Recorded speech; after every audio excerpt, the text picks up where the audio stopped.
मजदूरों को गांव हमारे भेज दो सरकार, सोना पड़ा घर द्वार।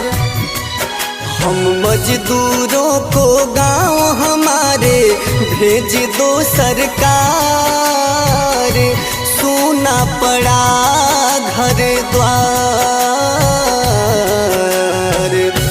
कुछ तो करो सरकार।